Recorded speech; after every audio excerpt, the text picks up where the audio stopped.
Hola a todos, en el vídeo de hoy vamos a resolver el examen de Matemáticas 2 de la EBAU de Castilla y León de este año en junio. Entonces, en el primer ejercicio nos dicen que calculemos lambda y mu para que el sistema de ecuaciones lineales tenga infinitas soluciones. Pues muy bien, sabemos que para que un sistema tenga infinitas soluciones, el rango de la matriz de coeficientes debe ser igual al rango de la matriz aumentada y ser menor que el número de incógnitas, que en este caso son 3. Entonces nada, escribimos la matriz aumentada y vamos a ver su rango.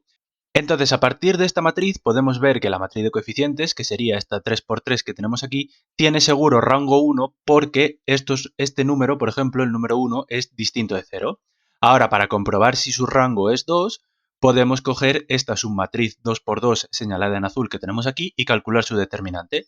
Y como el determinante nos da 1, que es distinto de 0, podemos asumir que la matriz de coeficientes tiene rango 2.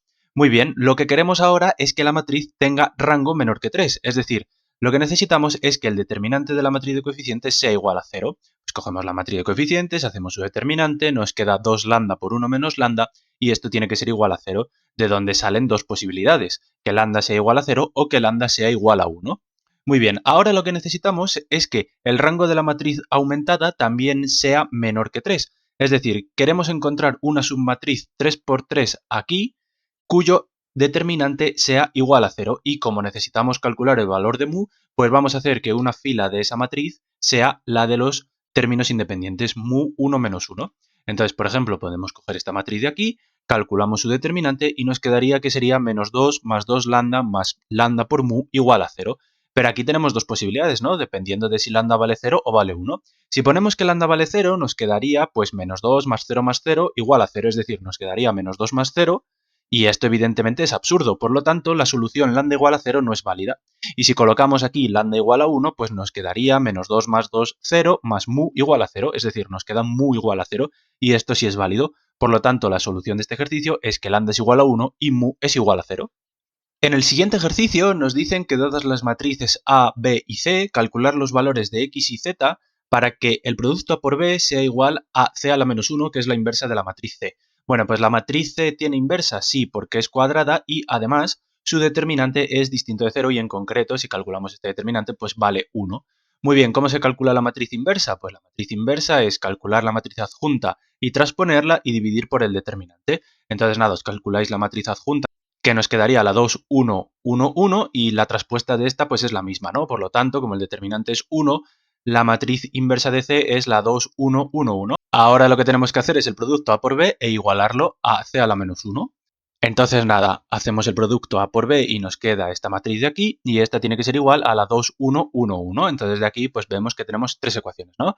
Que x más z es igual a 2, que x más y es igual a 1 y que menos x más y es igual a 1. De estas dos últimas de aquí, si las sumamos, pues nos quedaría que 2y es igual a 2 y entonces ya podemos sacar del tirón todas las soluciones, ¿no? Porque de aquí sacaríamos que y es igual a 1, si y es igual a 1, pues x tiene que ser igual a 0 y si x es 0, z es 2, ¿no? Pues esas son las soluciones, x igual a 0, y igual a 1, z igual a 2. En el tercer ejercicio nos dicen que calculemos la ecuación del plano pi, que es perpendicular al plano sigma x más 2y más 3z y que pasa por los puntos 0, 0, 0 y 0, 1, 1. Bueno, pues para este ejercicio simplemente nos tenemos que dar cuenta que el vector normal del plano sigma, que es el 1, 2, 3, tiene que ser un vector director del plano pi. Y otro vector director del plano pi será el que una los puntos P y Q. Y ese vector sería el 0, 1, 1 menos el 0, 0, 0, es decir, el 0, 1, 1.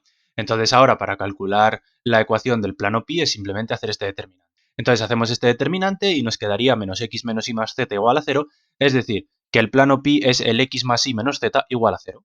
En el cuarto ejercicio nos dicen que dados los planos pi y la recta r, comprobar que r es paralela a pi. Bueno, pues para comprobar si la recta y el plano son paralelos, lo único que tenemos que ver es si el vector director de la recta y el vector normal al plano son perpendiculares. Entonces el vector normal al plano, pues con la ecuación de este plano sería el 1, 2, menos 2 y el vector director de la recta, pues ya sabemos que son menos 2, 2, 1. Entonces hacemos el producto escalar y efectivamente nos queda que es 0. Entonces ahora lo que tendríamos que comprobar es si la recta está contenida en el plano, ¿vale? Y para comprobar si la recta está contenida en el plano, solamente hay que comprobar si un punto de la recta cumple la ecuación del plano. Y un punto de la recta, pues según esta ecuación, podría ser el 0, 4, 1. Entonces sustituimos estos valores en la ecuación del plano y nos quedaría que la suma sería igual a 6, pero 6 es distinto de 0, por lo tanto el punto P no pertenece al plano, lo que significa que la recta no está contenida en el plano y por lo tanto ahora ya podemos afirmar completamente que la recta y el plano son paralelos. Y en el segundo apartado nos piden hallar el plano sigma distinto de pi y paralelo a pi cuya distancia AR coincide con la de pi. Bueno, pues el plano sigma paralelo a pi tiene que tener el mismo vector normal que el plano pi, ¿vale? Por lo tanto, la ecuación general de nuestro plano sigma será el plano pi, que es este, ¿no? X más 2y menos 2z más una constante. Vale, ¿ahora qué necesitamos? Pues lo que necesitamos es calcular la distancia entre la recta R y el plano pi y esa distancia igualarla a la distancia entre la recta R y el plano sigma para poder conseguir esta constante A. Pues la distancia entre la recta y el plano simplemente es la distancia de un punto de la recta al plano. Entonces, la distancia de R a pi es lo mismo que la distancia de P a pi. Aplicamos la formulita de cómo se calcula la distancia de un punto a un plano y nos sale que esa distancia es 2. Ahora, esta distancia tiene que ser igual a la distancia de R a sigma. Por lo tanto, ahora lo que hacemos es tomar la ecuación del plano sigma y evaluar en el punto 0,41 y nos quedaría la expresión módulo de 6 más a dividido 3 igual a 2. Es decir, que el módulo de 6 más a tiene que ser igual a 6 y de aquí tenemos dos posibilidades, ¿no? Que 6 más a sea igual a 6, lo que implicaría que a es igual a 0, pero claro, si a es igual a 0 recuperaríamos la expresión del plano pi, luego esta solución no nos vale. Y la otra posibilidad es que 6 más a sea igual a menos 6, de donde sacamos que a es igual a menos 12, y por lo tanto esta es la solución que estábamos buscando, y nuestro plano sigma es x más 2y menos 2z menos 12 igual a 0. En el quinto ejercicio nos dicen que determinemos a y b de modo que las funciones f de x y g de x tomen el mismo valor en un punto en el que ambas tengan un extremo relativo. Luego lo primero que tenemos que hacer es calcular dónde las funciones tienen un extremo relativo. Pues para eso derivamos e igualamos a 0. Entonces, f' de x sería 2x, igualando a 0, pues nos quedaría que x es igual a 0. Y luego g' de x, pues nos quedaría e elevado a x por x menos b más 1 igual a 0. De aquí obtenemos que x tiene que ser igual a b menos 1.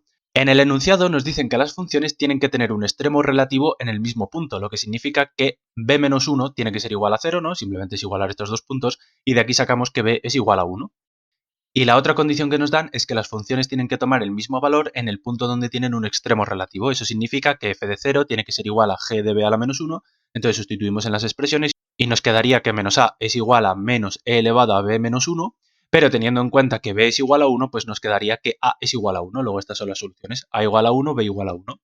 Y en el segundo apartado nos dicen demostrar que la función f de x 2x más seno de x solo se anula en el punto x igual a 0, ¿vale? Pues ¿qué sabemos nosotros de esta función? Pues que la función es continua y derivable en todo R, ¿no? Porque es la suma de dos funciones que son continuas y derivables. ¿Qué sabemos también? Pues que f de 0 es igual a 0 y que f' es 2 más el coseno de x, que esto nunca se hace 0 porque evidentemente el coseno nunca toma el valor menos 2. Si ahora nosotros suponemos que existe un punto C tal que f de c es igual a f de 0 y es igual a 0, pues según el teorema de Rolle debería existir un punto D entre 0 y c o c y 0, dependiendo de si c es negativo o positivo, en el que se debería cumplir que f' de D es igual a 0. Pero claro, la derivada nunca se anula, por lo tanto este punto D no existe. Y si no existe este punto D, significa que el punto C tampoco existe, por lo tanto la única solución posible es x igual a 0, que es lo que queríamos demostrar. En el sexto ejercicio nos dicen que determinemos el dominio de definición, los intervalos de crecimiento y decrecimiento y los máximos y mínimos relativos si existen de la función x neperiano de x-1. Entonces, para esta función, pues el dominio es simplemente los números positivos, porque aquí tenemos un logaritmo neperiano. Y ahora, para hallar los extremos relativos, simplemente derivamos. Y si derivamos, nos quedaría el logaritmo neperiano de x, y esto lo tenemos que igualar a 0 para encontrar el extremo. Y claro, el logaritmo neperiano se hace 0 cuando la x vale 1. Muy bien, ¿este punto 1 es un máximo o un mínimo? Pues para ello calculamos la derivada segunda y evaluamos en x igual a 1 y nos daría 1 que es mayor que 0. Luego x igual a 1 es un mínimo. Y ahora, dado que la función tiende a infinito cuando x tiende a infinito, pues entonces podemos ver que la función decrece en el intervalo 0, 1 y luego crece en el intervalo 1, infinito. Y nos piden calcular en el apartado B la integral de x por el neperiano de x menos 1, entonces esta integral la vamos a hacer por partes. Entonces, ¿qué partes vamos a coger? Pues vamos a coger que u sea el neperiano de x, entonces diferencial de u es 1 partido x diferencial de x, y que diferencial de v es x diferencial de x, entonces v es x al cuadrado partido por 2. Entonces nuestra integral x neperiano de x menos 1 se divide en dos integrales, ¿no? X neperiano de x menos la integral de x. Y ahora a esta primera integral le aplicamos la integración por partes, entonces nos quedaría x al cuadrado partido 2 neperiano de x menos un medio de la integral de x y luego menos la integral de este trozo, ¿no? Que es x al cuadrado partido por 2. Entonces, nada, de aquí volvemos a integrar y nos quedaría x al cuadrado partido 2 neperiano de x menos x al cuadrado partido 4 menos x al cuadrado partido por 2, y ahora ya le añadimos la constante k. Y nada, de aquí juntamos estos dos términos y nos queda que la integral es x al cuadrado partido 2 por el neperiano de x menos 3x al cuadrado partido 4 más k. En el séptimo ejercicio nos piden que calculemos este límite, entonces si evaluamos en x igual a 2 esta expresión, pues nos quedaría un 0 partido por 0. Entonces aquí hay dos opciones, o bien aplicamos la regla del L'Hopital, o como es un 0 partido por 0, podemos multiplicar y dividir por el conjugado del numerador. Entonces eso es lo que yo he hecho. He multiplicado y dividido por el conjugado del numerador. Entonces en el numerador al final nos quedará diferencia de cuadrados, es decir, nos queda x al cubo más x menos 1 menos x al cubo menos 1. Entonces, al hacer esta cuenta nos quedaría x menos 2 y este polinomio del denominador con el del numerador se va y nos queda el límite cuando x tiende a 2 de 1 dividido la suma de las raíces cuadradas. Claro, si antes la resta nos daba 3 menos 3, pues ahora la suma nos dará 3 más 3, lo que significa que el límite es un sexto. En el octavo ejercicio nos piden calcular el área del recinto limitado por la función x por e elevado a menos x y el eje de abscisas en el intervalo menos 1, 0. Entonces ya sabemos que un área es una integral, luego vamos a calcular esta integral, y como es x por una exponencial la vamos a hacer por partes. Entonces tomamos que u es igual a x, entonces diferencial de u es igual a diferencial de x, y tomamos que diferencial de v es e elevado a menos x diferencial de x, luego v es menos e elevado a menos x, aplicamos estas partes a nuestra integral entre menos 1 y 0, entonces nos queda menos x por e elevado a menos x evaluado entre menos 1 y 0, más la integral entre menos 1 y 0 de e elevado a menos x. Entonces, claro, nosotros evaluando aquí, pues en el 0 vale 0 y en el menos 1 valdría e. Pero claro, como tenemos el menos de la regla de Barrow, pues nos quedaría un menos e. Y luego esta integral sería e elevado a menos x con signo menos. Y ahora evaluando entre 0 y 1, pues en el 0 nos queda un 1, con el signo menos pues nos quedaría menos 1. Y en el menos 1 nos quedaría e, con el signo menos de la regla de Barrow nos quedaría menos e, y con este signo menos nos quedaría más e. Entonces al final esta integral vale menos 1. Pero claro, no pueden existir áreas negativas, claro, porque el área es el valor absoluto de la integral, que es una unidad cuadrada. En el noveno ejercicio nos dicen que el 50% de los participantes en un torneo de ajedrez eran españoles, el 30% son europeos no españoles y los demás proceden del resto del mundo, y de ellos 2/3 de los españoles, la mitad de los europeos no españoles y 1/3 de los no europeos no pasan de los 40 años. Entonces nos piden en el apartado A identificar las 6 probabilidades que aparecen en el enunciado. Pues para eso nos dibujamos un diagrama de árbol y ya tenemos todas las probabilidades, incluso las que no aparecen en el enunciado.